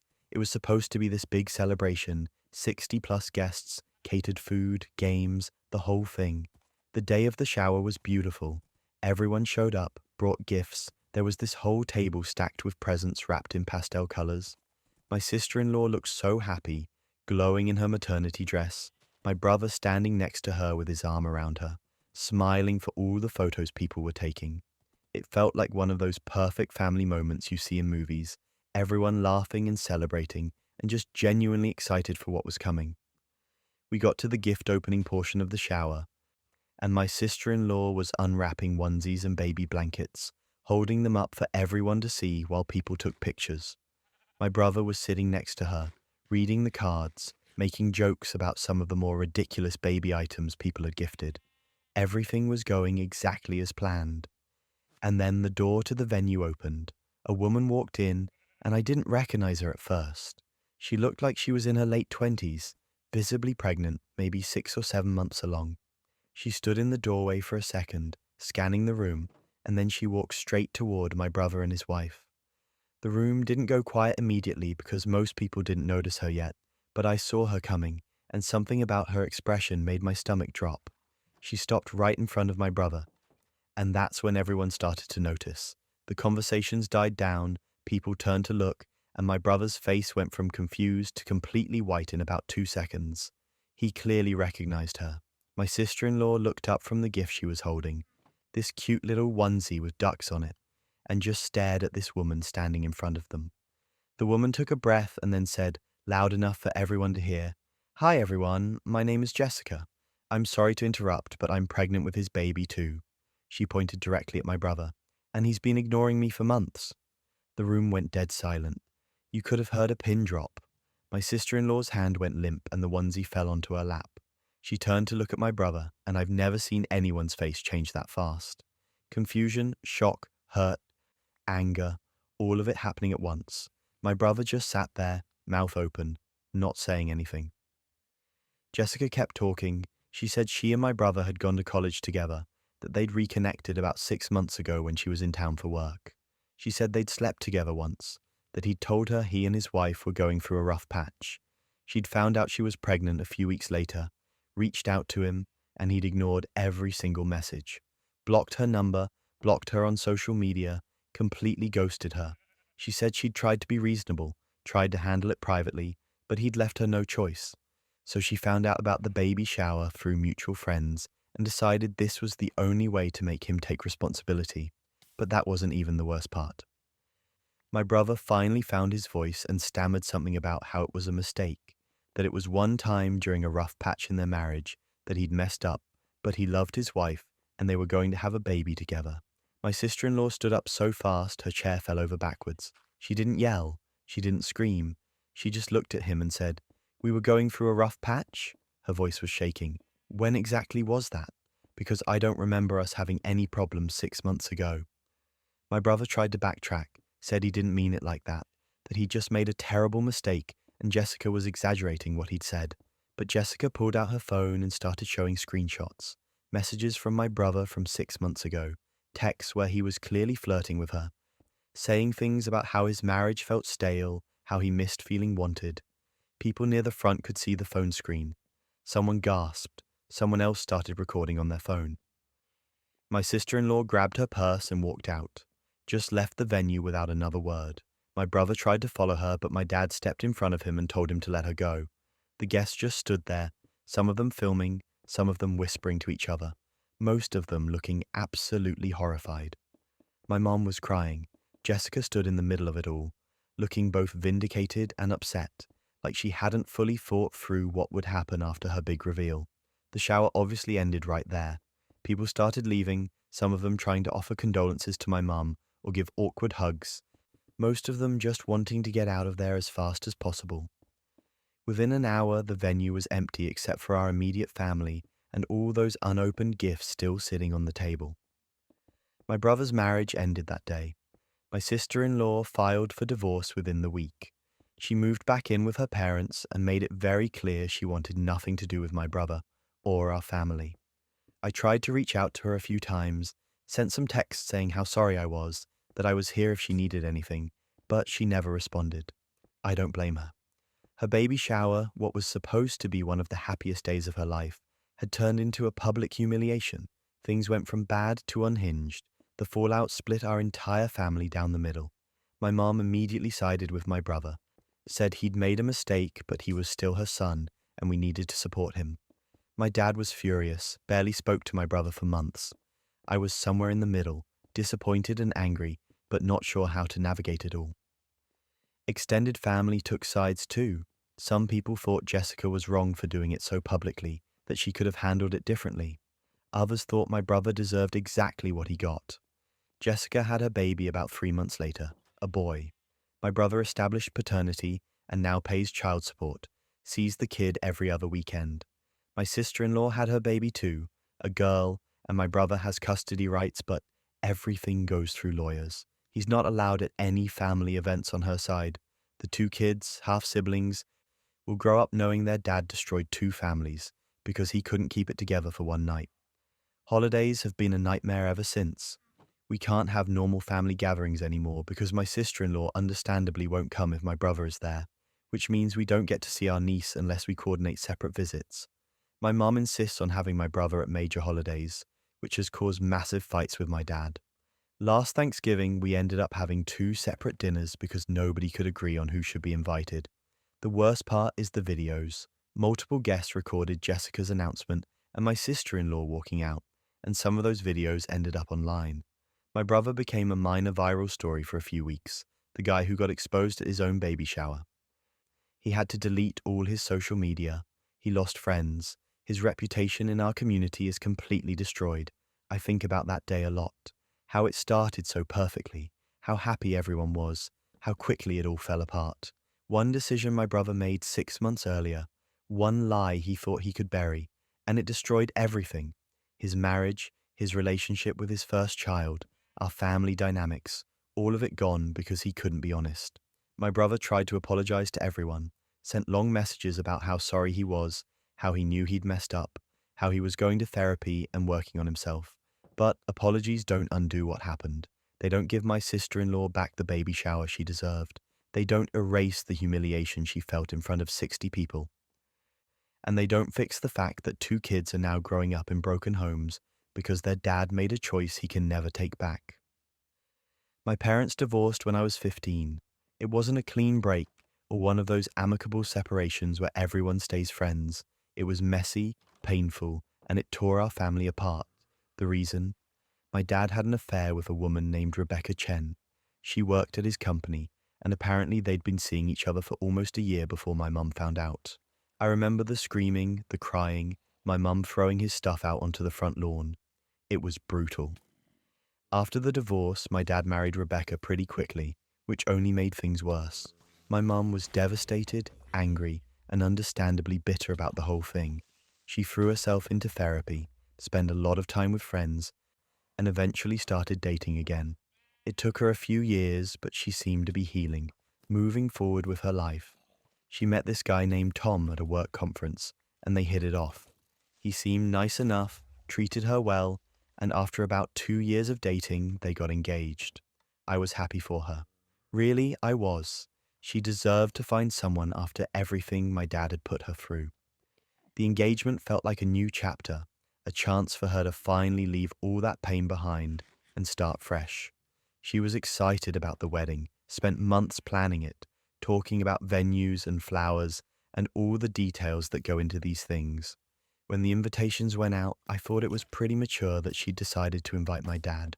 They'd been divorced for almost 10 years at that point, and while they weren't exactly friends, They'd reached a point where they could be civil for my sake. Family events were still awkward, but manageable.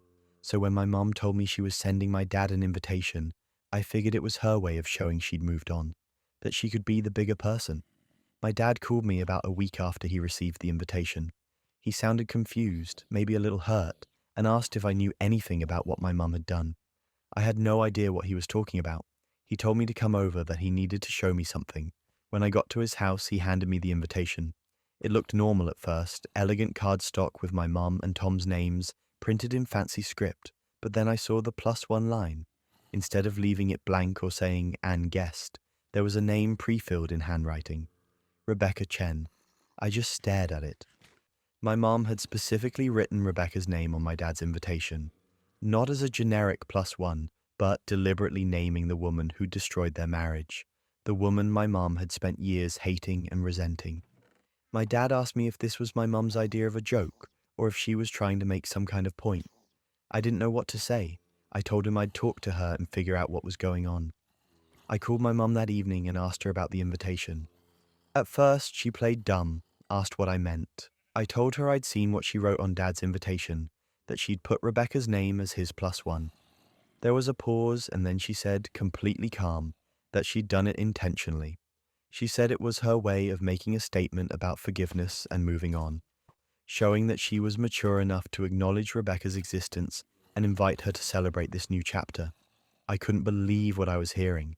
I told her that wasn't forgiveness, that was passive-aggressive and cruel. She got defensive, said I didn't understand, that this was her wedding and she could invite whoever she wanted, however she wanted. I pointed out that she wasn't inviting Rebecca because she wanted her there. She was doing it to humiliate my dad, to make him uncomfortable, to rub his face in the fact that she'd moved on, while simultaneously reminding him of what he'd done. That's when everything unraveled. My mum completely lost it. She started yelling, saying I was taking my dad's side like I always did, that I never understood what she went through, how much pain he caused her. I tried to explain that I wasn't taking anyone's side, that I just thought what she did was unnecessarily petty and hurtful. She said if I couldn't support her decisions, maybe I shouldn't come to the wedding at all. I told her fine, maybe I wouldn't, and then I hung up. I spent the next few days thinking about it, trying to decide what to do. Part of me felt like I should just go to the wedding, be there for my mom, ignore the whole invitation thing, but the more I thought about it, the more I realized I couldn't support what she'd done. It wasn't about taking my dad's side, it was about recognizing that deliberately trying to hurt someone, even someone who hurt you years ago, isn't moving on. It's staying stuck in that pain and lashing out from it. I called my mum back and told her I wasn't going to the wedding. She asked if I was serious, and I said yes. I told her I loved her, that I wanted her to be happy, but I couldn't stand next to her and celebrate while she was actively trying to humiliate my dad. She called me ungrateful, said after everything she'd done for me, this was how I repaid her. I reminded her that this wasn't about her or me, it was about her using her wedding as a weapon against my dad. She hung up on me, and we didn't speak for 6 months. My dad didn't go to the wedding either. He sent a polite decline and a gift, handled it with way more grace than my mum had shown him. I heard through family members that the wedding went fine, that my mum and Tom seemed happy, but that she'd spent part of the reception complaining to people about how her own daughter hadn't bothered to show up. The silent treatment from my mom was brutal. I tried reaching out a few times, sent texts, left voicemails, but she ignored all of it. Finally, around the 6-month mark, she called me. She didn't apologize for the invitation thing, but she said she missed me and wanted to talk. We met for coffee, and it was awkward at first. We didn't talk about the wedding or the fight, just sort of danced around it, talked about surface level things. Eventually we rebuilt our relationship, but it's never been quite the same. There's this underlying tension now, this awareness that she's willing to cut me out if I don't fall in line with what she wants, and I'm more guarded around her, more careful about what I say and how I say it. Looking back, I don't regret skipping the wedding. What my mum did was wrong, and enabling that kind of behavior wouldn't have helped anyone. My dad had hurt her deeply, I understood that. But holding on to that pain for 10 years and using her wedding as an opportunity to twist the knife wasn't healing. It was just perpetuating the cycle of hurt. I think my mum thought the invitation thing was clever, that it showed how unbothered she was by Rebecca's existence. But it actually showed the opposite. It showed she was still so consumed by what happened that she couldn't even send a simple wedding invitation without making it about her ex-husband's affair. And that's just sad. My mom and Tom are still married, and as far as I know, they're doing well. My dad and Rebecca are still together too. And me? I'm just trying to navigate having parents who can't be in the same room without decades of resentment bubbling to the surface. Family gatherings are still a logistical nightmare, and I've accepted that's probably never going to change. But at least I stood up for what I thought was right, even when it cost me 6 months of silence from my own mother. My cousin Emily had been over the moon about her engagement. She'd met this guy online about a year and a half ago, some dating app success story she loved to tell at family gatherings. His name was Daniel Brooks, and according to Emily, he was perfect. He worked in finance, traveled constantly for work, made good money, and treated her like a queen. The only weird part was that none of us had ever actually met him in person. Every family event, every holiday, every casual get-together, Daniel was always conveniently out of town on business. Emily would show us photos, read us his sweet text messages, and assure us we'd meet him soon. When the wedding date was set, we all figured we'd finally get to meet this mysterious Daniel. The wedding was planned for a Saturday in June, and the rehearsal dinner was scheduled for the night before at a nice restaurant downtown. Emily was buzzing with excitement all week, texting the family group chat about last-minute details and how she couldn't wait for everyone to finally meet her fiancé in person. I showed up to the rehearsal dinner with my parents, and the restaurant was already filling up with family members and Emily's friends. Emily was at the door greeting people, looking radiant in a casual dress, practically vibrating with happiness. She kept checking her phone, saying Daniel was running a few minutes late but would be there any second. We grabbed drinks and mingled while we waited. About 20 minutes later, the door opened and a man walked in. Emily's face lit up and she rushed over to him, throwing her arms around him and pulling him toward our table to start introductions. She brought him over to where I was standing with my parents and said, "Everyone, this is Daniel." I looked up, ready to shake his hand and welcome him to the family, and I froze. That wasn't Daniel Brooks. That was Marcus fucking Chen, a guy who had scammed my college roommate out of $15,000 5 years ago in some fake investment scheme. I'd spent weeks helping my roommate file police reports, gather evidence, and try to track this guy down. I had his face burned into my memory from all the Facebook stalking and research we'd done trying to find him, and now he was standing in front of me, calling himself Daniel Brooks and about to marry my cousin. I must have looked like I'd seen a ghost because my mom asked if I was okay. I mumbled something about needing air and pulled Emily aside before she could introduce Marcus/Daniel to anyone else. I asked her if we could talk privately for a second, and she looked confused but followed me out to the restaurant's patio.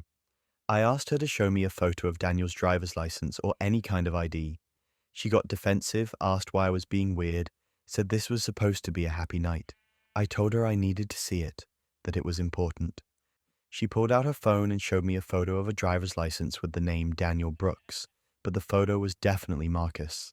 Same face, different name. I told her that wasn't his real name, that I knew him as Marcus Chen, and that he'd scammed my college roommate out of thousands of dollars years ago. Emily's face went from confused to angry. She said I must be mistaken, that Daniel would never do something like that I was trying to ruin her wedding. I pulled out my phone and started searching for the old Facebook photos and news articles I'd saved from when we were building the case against Marcus. But that wasn't even the worst part. I found an article from a local news station about Marcus Chen being charged with fraud. I showed it to Emily, and the photo in the article was unmistakably the same man who just walked into her rehearsal dinner. She stared at the screen, her hand shaking. She said it had to be a mistake. Maybe they just looked similar. I told her I was absolutely certain it was the same person and that she needed to confront him before this went any further. Then I had an idea. I called my old roommate, the one Marcus had scammed. I put it on FaceTime and asked him to look at the guy standing inside the restaurant. My roommate's face appeared on screen. I turned the camera toward the dining area, where Marcus was now chatting with Emily's parents, and my roommate's expression changed instantly. He said, "Holy shit, that's him. That's Marcus. What the hell is he doing there?" Emily heard it. She saw my roommate's reaction, heard the certainty in his voice, and something in her face just crumbled. She walked back into the restaurant, and I followed close behind. She went straight up to Marcus and asked him, loud enough that nearby tables could hear, "Is your real name Marcus Chen?" The room got quiet. Marcus's face went through about 5 different emotions in 3 seconds. Confusion, recognition, panic, anger, and then this weird, forced calm. He laughed it off, said he had no idea what she was talking about, that his name was Daniel Brooks and he didn't know anyone named Marcus. Emily pulled out her phone, showed him the news article, and asked him to explain why the man in this fraud case looked exactly like him. Marcus's whole demeanor changed. The charming, put-together finance guy persona dropped, and this cold, calculating expression took over. He looked around the room, saw that people were staring, and then he just bolted, grabbed his jacket off the back of his chair, and walked out of the restaurant without another word. Emily stood there, frozen, watching him leave. Her parents rushed over, asking what was happening, and Emily just started crying. The rehearsal dinner turned into chaos. People were asking questions, trying to figure out what just went down, and Emily was having a full breakdown in the middle of this restaurant. My mum and I got her outside, tried to calm her down, and she kept saying she couldn't believe this was happening, that she'd been planning this wedding for months, that she thought she knew him. And here's where it gets absurd. We cancelled the wedding that night. Emily called the venue, the caterer, everyone involved, and told them it was off. The next morning, still reeling from everything, she started going through Daniel's or Marcus's stuff that he'd left at her apartment. She found a second phone hidden in a drawer. When she turned it on, there were messages from multiple women, all of whom seemed to think they were in serious relationships with him. Different names, different stories, but the same guy.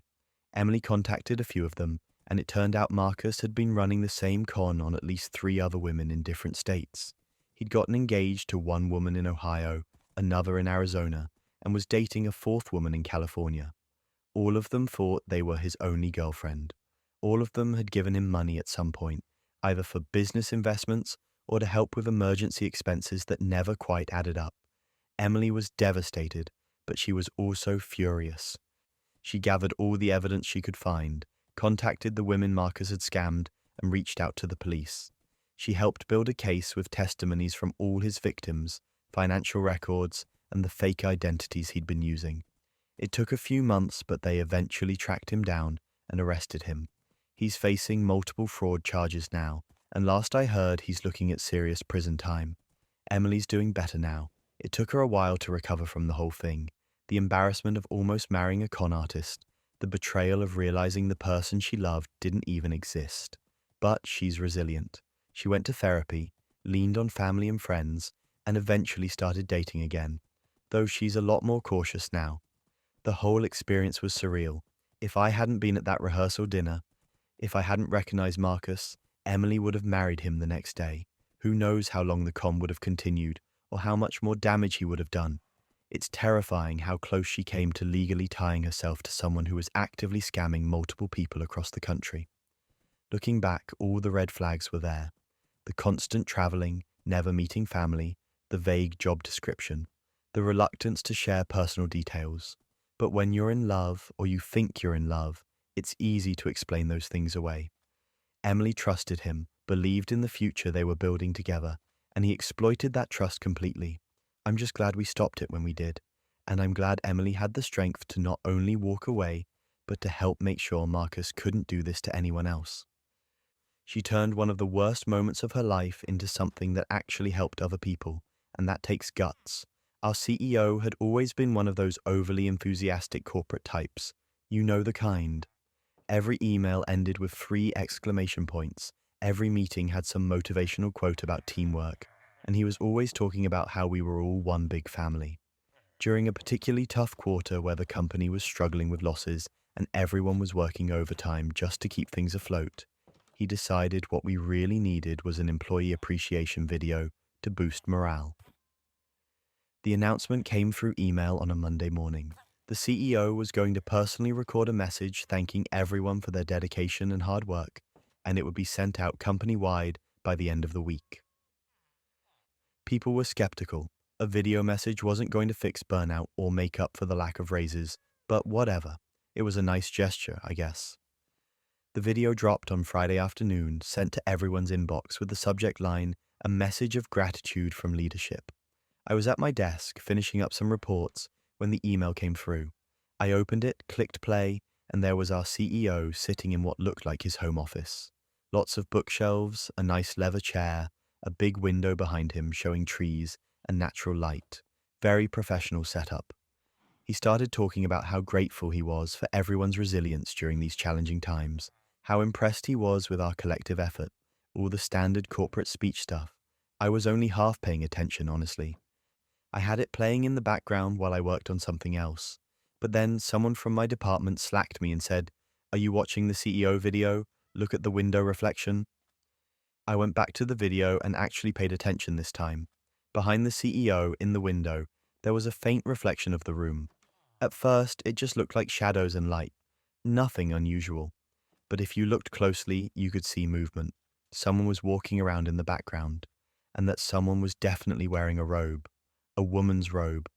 I paused the video and rewound it, watching more carefully. At around the 3-minute mark, you could clearly see a woman in the reflection, moving from one side of the room to the other. She wasn't his wife. I'd seen photos of the CEO's wife at company events. And this woman had completely different hair, different build, just different everything. But that wasn't even the worst part. I kept watching, and at exactly 3 minutes and 42 seconds, you could hear a voice in the background. It was faint, but if you turned up the volume, you could clearly hear a woman say, "Baby, come back to bed." The CEO didn't react to it in the video, just kept talking about quarterly goals and team synergy, but it was right there in the audio, clear as day.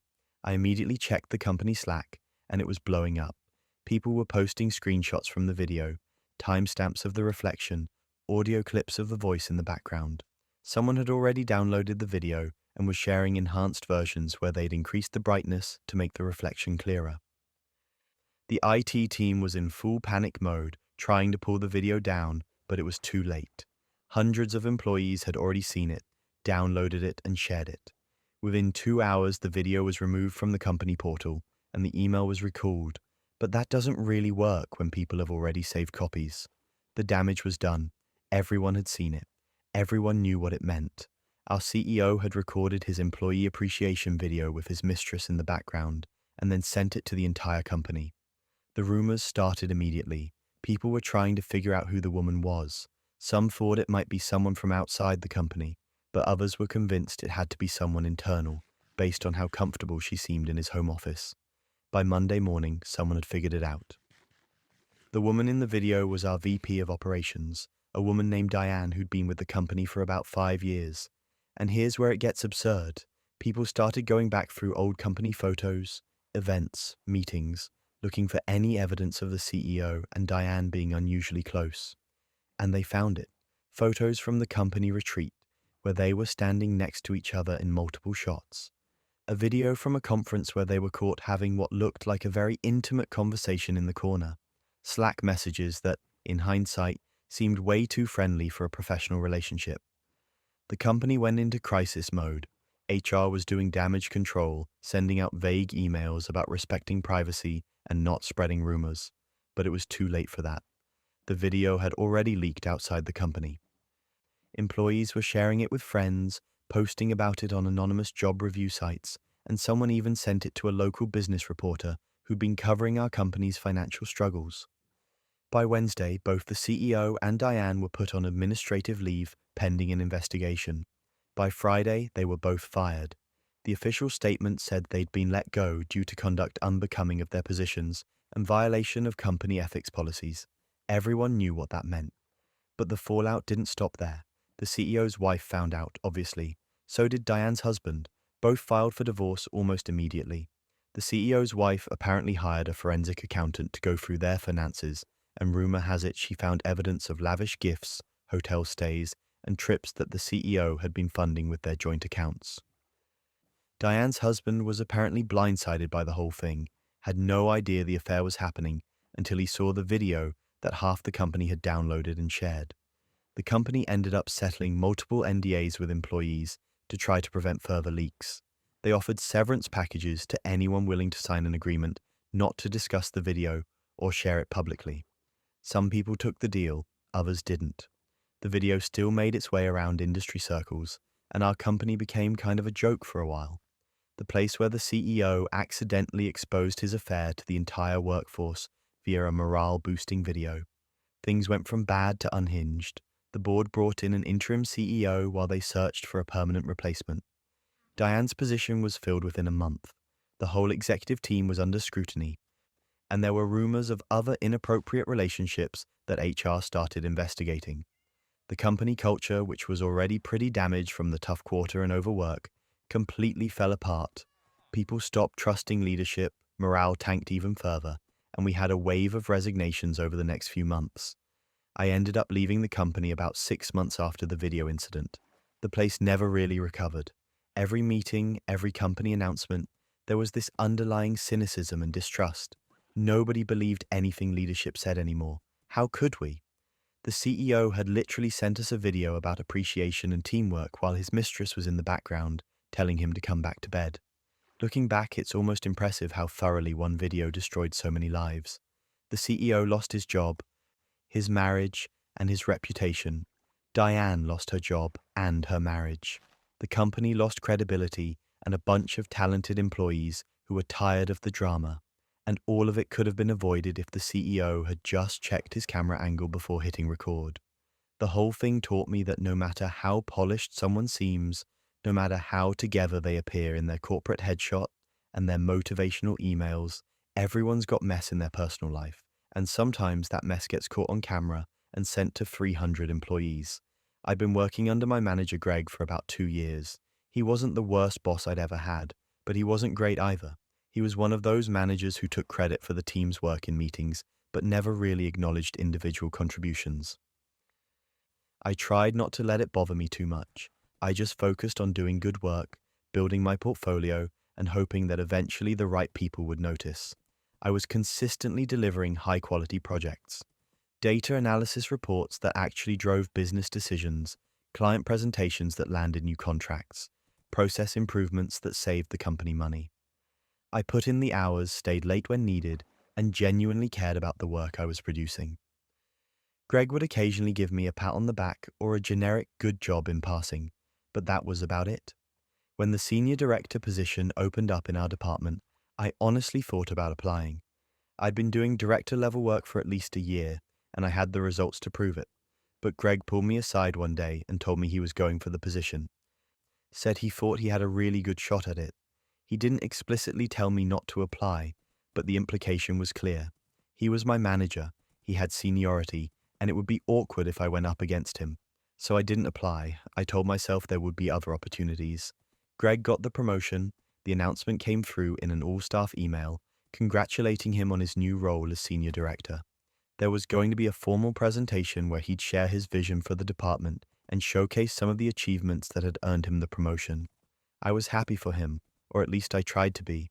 I figured if he moved up, maybe I'd get his manager position, or at the very least, I'd have a chance to work with a new manager who might actually appreciate my contributions. The presentation was scheduled for the following week in the main conference room. It was a big deal. Executives from across the company would be there, and Greg had been talking it up as his moment to really shine.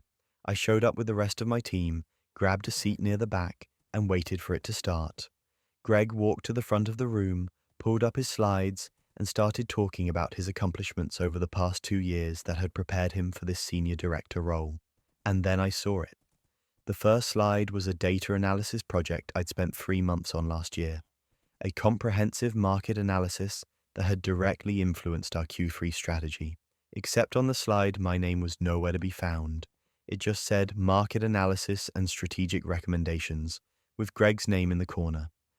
I thought maybe it was a mistake, or maybe he was going to credit the team in a later slide, but he kept going, slide after slide of my work, a client report I'd created that had won us a 6-figure contract, a process improvement initiative I'd designed and implemented, a data visualization dashboard I'd built from scratch, all of it presented as Greg's personal achievements. He'd literally taken everything I'd done over the past 2 years, removed my name from it, and was presenting it to the executive team as proof of why he deserved the promotion. I sat there, frozen, watching my own work being paraded around as someone else's accomplishments. My teammate sitting next to me leaned over and whispered, "Isn't that your project?" I just nodded, not trusting myself to speak, without my voice shaking from anger. The presentation ended. Executives clapped, Greg smiled and shook hands with people as they filed out. I left the conference room in a daze, went back to my desk, and just stared at my computer screen, trying to process what had just happened. He hadn't just taken credit for one project or exaggerated his involvement. He'd systematically stolen 2 years of my work and used it to get a promotion. But that wasn't even the worst part. I wanted to say something immediately, march into HR, and demand they investigate. But I knew I needed proof. So I started gathering evidence. I went through every file, every email, every document related to the projects Greg had presented. I pulled metadata showing when files were created, who created them, and who had editing access. I found email threads where I'd sent Greg finished reports and he'd just forwarded them to executives with a brief note taking ownership. I compiled timestamps, version histories, everything I could find that proved those projects were mine. Then, about 3 weeks after Greg's promotion presentation, I got an email from the VP of our division. The company was hosting a conference for all departments to share best practices and successful initiatives, and they wanted me to present on some of the innovative work our team had been doing. They specifically mentioned the data visualization dashboard and the market analysis project, the same projects Greg had just claimed as his own. I saw my opportunity. I accepted the invitation and started building my presentation. But this wasn't going to be a standard corporate slideshow. I created a side-by-side comparison for every single project Greg had presented. On one side, his slides from the promotion presentation with his name on them. On the other side, my original files complete with metadata timestamps, email headers showing I'd created and sent them, and version histories proving I was the sole author. The conference presentation was scheduled for a Friday afternoon, and the executive team would be present since it was a company-wide event. Greg would be there too, sitting in the audience with his new senior director title, probably expecting me to give some bland presentation about teamwork or process efficiency. I got up to present, introduce myself, and started with what seemed like a normal overview of recent successful projects in our department. Then I said, I want to talk about the importance of properly crediting work and maintaining integrity in how we represent our achievements. I pulled up the first comparison slide. On the left, Greg's slide from his promotion presentation showing the market analysis project with his name. On the right, my original file with the metadata, clearly showing I'd created it 6 months before his presentation, along with email timestamps of me sending it to him. I walked through each project, calmly explaining that these were all my work, showing the evidence and pointing out that they'd been misrepresented as someone else's achievements to secure a promotion. The room was dead silent. I could see executives shifting in their seats, looking at each other, looking at Greg. Greg's face had gone from confused to pale to bright red. He tried to interrupt once, started to say something about how I was part of his team and it was collaborative work, but I cut him off. I pulled up emails where he'd explicitly taken credit, messages where he'd told executives he'd personally completed projects that I'd done entirely on my own. What happened next? Nobody saw it coming. After the presentation ended, I was immediately pulled into a meeting with HR and 2 executives. They asked me to share all the evidence I'd compiled, which I did. They asked if Greg had ever acknowledged my work or given me credit, and I told them honestly that he hadn't. They thanked me for bringing this to their attention and said they'd be conducting an investigation. Greg was demoted within 48 hours. They stripped him of the senior director title and moved him back to a manager position, though not over me anymore. They reassigned him to a different team entirely. The official reason given was misrepresentation of contributions and violation of company integrity policies, but everyone knew what had happened. You can't present someone else's work as your own at a company conference and expect to walk away unscathed. He tried to stick it out for a few weeks, but the environment was toxic for him after that. People avoided him, nobody trusted him, and his reputation was completely destroyed. He resigned about a month later, said he was pursuing other opportunities. I heard through the grapevine that he had trouble finding another job in the industry because word had gotten around about what he'd done. As for me, I was offered his senior director position about 2 months later. The executive team apologized for not catching what had been happening sooner, and they made it clear they valued my work and wanted to make sure I felt recognized and appreciated going forward. I accepted the position, got the raise and the title that should have been mine in the first place, And honestly, justice felt incredible. Looking back, I'm glad I didn't confront Greg immediately after his promotion presentation. If I'd just gone to HR with complaints, it would have been my word against his, and he had the advantage of being in a leadership position. But by waiting, gathering evidence, and presenting it in a public forum with executives present, there was no room for him to spin the narrative or downplay what he'd done. The proof was undeniable. The whole experience taught me that sometimes the best revenge isn't loud or dramatic. It's methodical, evidence-based, and perfectly timed. And watching someone who'd stolen your work get publicly exposed and lose everything they'd gained from that theft, that's a kind of satisfaction that's hard to describe. My coworker Jake was one of those people who seemed to call in sick just a little too often. You know the type. Always had some ailment right before a big deadline or conveniently got ill during crunch time. But he was decent at his job when he actually showed up, so management mostly let it slide. We all kind of rolled our eyes about it but didn't say much. One Monday morning, Jake sent a message to our team Slack saying he had severe food poisoning and wouldn't be able to work for at least a few days. He said he'd eaten something bad over the weekend and had been up all night, couldn't keep anything down, the whole dramatic description. Everyone sent the usual sympathy messages, told him to feel better, take care of himself, all that stuff. Our manager reassigned his urgent tasks to the rest of the team, and we moved on. Tuesday came and went. Jake sent an update saying he was still really sick, could barely get out of bed, and his doctor had advised him to take the full week off to recover. Wednesday morning, same thing. Another update about how terrible he felt, how he was trying to stay hydrated, but it was rough. By this point, we were all just accepting that Jake would be out for the week and we'd have to cover his workload. Wednesday afternoon, our company had scheduled a mandatory all-hands virtual presentation. The CEO was supposed to present quarterly results and share some updates about upcoming projects. Everyone had to attend, all 200 plus employees across different departments and locations. I logged in a few minutes early, grabbed some coffee, and settled in for what I assumed would be an hour of corporate speak and PowerPoint slides. The CEO started the presentation right on time, welcomed everyone, and began talking about the quarter's performance. He was sharing his screen, getting ready to pull up the PowerPoint, and then it happened. Instead of opening his presentation file, he accidentally clicked on his browser, which was already open to LinkedIn. His entire feed appeared on screen, visible to every single person on the call. At the very top of the feed was a promoted post from a local brewery. The post featured photos from their annual beer pong tournament that they'd held the night before, and right there, front and center in the main photo, was Jake.